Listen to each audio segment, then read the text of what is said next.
भारतातील पंचायत राज संस्थेची सध्याची आर्थिक स्थिती काय आहे?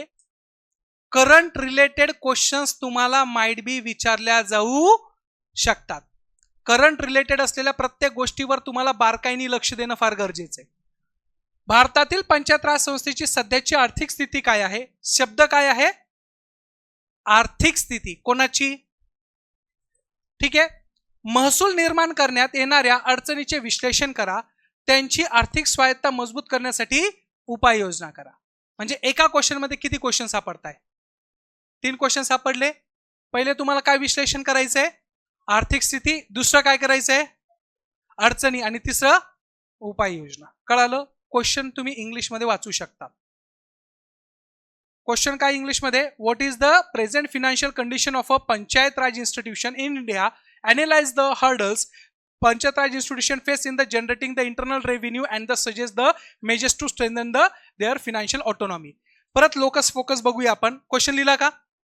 लिहून घ्या. Locus focus. लोकस काय असणार आहे? ठीक आहे, चलो. फोकस काय करायचंय? सध्याची आर्थिक स्थिती, अडथळे आणि उपाययोजना. 3 गोष्टीवर आपल्याला काय करायचंय मित्रांनो? फोकस करायचंय. प्रस्तावनेमध्ये परत सुरुवात कुठून करणार तुम्ही? 73वी घटना दुरुस्ती. त्याच्यामधले स्पेसिफाईडली मित्रांनो परत लक्षात घ्या, त्याच्यामध्ये स्पेसिफाईडली तुम्ही काय मेन्शन करणं अपेक्षित आहे? Articles which is related with your financial condition of your panchayat Raj institution. सगळ्यात महत्वाचं असलेला संदर्भ. प्रस्तावनेमध्ये पंचायत राज व्यवस्थेच्या आर्थिक घटकाशी निगडीत असलेले जेवढे काही कलम आहे त्या कलमांचा संदर्भ तुम्हाला देणं फार अपेक्षित आहे. मग 243H, 243I, 243J यांच्या संदर्भामध्ये तुम्हाला त्या गोष्टी तिथं माहिती असणं गरजेचं आहे. आणि या संदर्भामध्ये प्रॉब्लेम्स काय आहे तर प्रॉब्लेम्स नीट लक्ष ठेवा. करंट अफेअर्सच्या असलेल्या हिंदू न्यूजपेपरमध्ये ह्या प्रॉब्लेम्सवर ही कॉन्सेप्ट आली होती. ती म्हणजे काय की तरीही प्रत्यक्ष व्यवहारामध्ये फंक्शन्स, फंड्स आणि फंक्शनरीज 3F हे सगळ्यात मोठे आपल्याकडे काय आहे? पर्टिक्युलर तुमच्या असलेले प्रॉब्लेम्स आहे with respect two of your panchayat Raj institution. हा शब्द फार महत्वाचा आहे. नीट ऑब्झर्व करा प्रस्तावनेमध्ये मी काय दिलेलं आहे आणि हिंदू न्यूजपेपरमध्ये असलेले जे काही आर्टिकल्स येतात ना त्याच्यातलं असलेली संकल्पना ही संकल्पना कोणत्याच पुस्तकामध्ये भेटणार नाही. जर तुम्ही खरंच सिरियस ॲस्पिरंट असाल, सिरियस ॲस्पिरंट, तर त्यावेळेस तुम्हाला ह्या गोष्टी फार महत्वपूर्ण सांगतोय, जे की तुम्हाला एवढ्या इम्पॉर्टंट आहे की तुम्हाला प्रस्तावनेमध्ये ह्या गोष्टी मेन्शन करत असेल तर अर्धा मार्क एक्स्ट्रा भेटणार आहे. नीट ऑब्झर्व करा. प्रत्यक्ष व्यवहारामध्ये फंक्शन, फंड्स आणि फंक्शनरीज 3F चे पूर्ण विकेंद्रीकरण न झाल्याचे पंचायत राज संस्थेची आर्थिक कमकुवत अपेक्षाप्रमाणे वाढलेली नाही. हे सगळ्यात महत्वाचं आहे. काय आहे याच्याबद्दल असलेलं स्ट्रक्चरमध्ये कसं बनवणार? पहिली गोष्ट काय सांगायचंय? ठीक आहे, अंतर्गत महसूल उभारणीची अडथळे कोणते आणि उपाय. हे तर लक्षात करता येईल. हा पॉइंट सोडून द्या कारण की सध्या तुम्हाला आकडेवारी माहीत नसणार आहे. हे 2 पॉइंट तर अंदाज लावू शकतात. स्ट्रक्चर करा. ऑब्स्टेकल्स रेव्हेन्यू जनरेशन मध्ये काय येत आहे थोडं अनालिसिस करून लिहा. प्रॉब्लेम काय येत आहे पंचायत राज इन्स्टिट्यूशन मध्ये? महसूल का जमा होत नाहीये? त्याची कारणं कोणती कोणती आहे? सोबतच त्या प्रकारचं असलेलं काय मेजर्स घेता येईल? इंडियन गव्हर्नमेंटने असे काही मेजर्स घेतलेले आहे का? You have to just mention over here. सध्याच्या आर्थिक परिस्थितीवर जेव्हा आपण we can be set that की आपण बघतोय तर त्यावेळेस आपल्या लक्षात येतंय की काही गोष्टींचे फॅक्च्युअल डेटा तुमच्याकडे असायला पाहिजे. आता हा फॅक्च्युअल डेटा सर आमच्याकडे कुठून येणार आहे? हा पण एक सगळ्यात मोठा प्रश्न आहे ना. याच्यासाठी तुमचं असलेलं जेव्हा तुम्ही बजेट रीड करतात किंवा इकॉनॉमिक सर्वे रीड करत असतात त्यावेळेस जर तुम्हाला पर्टिक्युलर काही स्टेटमेंट वाईज तिथं येत असेल की भारत सरकारने ग्रामीण भागाचा विकास करण्यासाठी एवढा फंड अलोकेशन केलेला आहे, तर त्या गोष्टी तुमच्या असलेल्या एका नोटबुकमध्ये तुम्ही मेन्शन करून ठेवल्या पाहिजे which is related with your panchayat Raj institution. भारताने ह्या वेळेस बजेटमध्ये किती प्रकारचा खर्च केलेला आहे पंचायत राज इन्स्टिट्यूशनला प्रमोट करण्यासाठी त्याच्या असलेली आकडेवारी तुमच्याकडे मेन्शन असायला पाहिजे.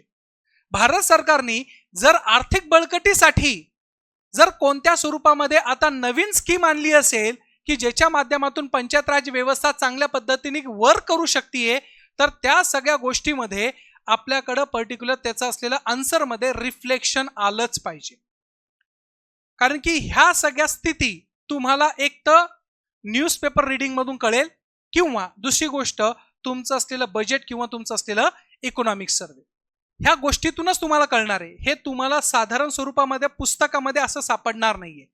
कारण की प्रेझेंट कंटेक्स्टमध्ये काय प्रॉब्लेम्स आहे आणि त्याचे असलेले सोल्युशन्स कसे असेल, तर ह्या सगळ्या गोष्टीमध्ये तुम्हाला तिथं मेन्शन करता आलं पाहिजे. मग अशा वेळेस तुम्हाला सध्याची आर्थिक परिस्थिती किती आहे, आपल्याकडं 16वा वित्त आयोग आपण इस्टॅब्लिश करतोय, तर 16वा वित्त आयोगाचे काही रिपोर्ट येणार काही दिवसानंतर. तर त्या रिपोर्टमध्ये बघा ना की नेमकं कसं केलेलं आहे, पंचायत राज इन्स्टिट्यूशनला बळकटी आणण्यासाठी काय केलं जाणार आहे, कशा पद्धतीने असणार आहे, तर त्या गोष्टी तुम्ही मेन्शन करणं अपेक्षित आहे.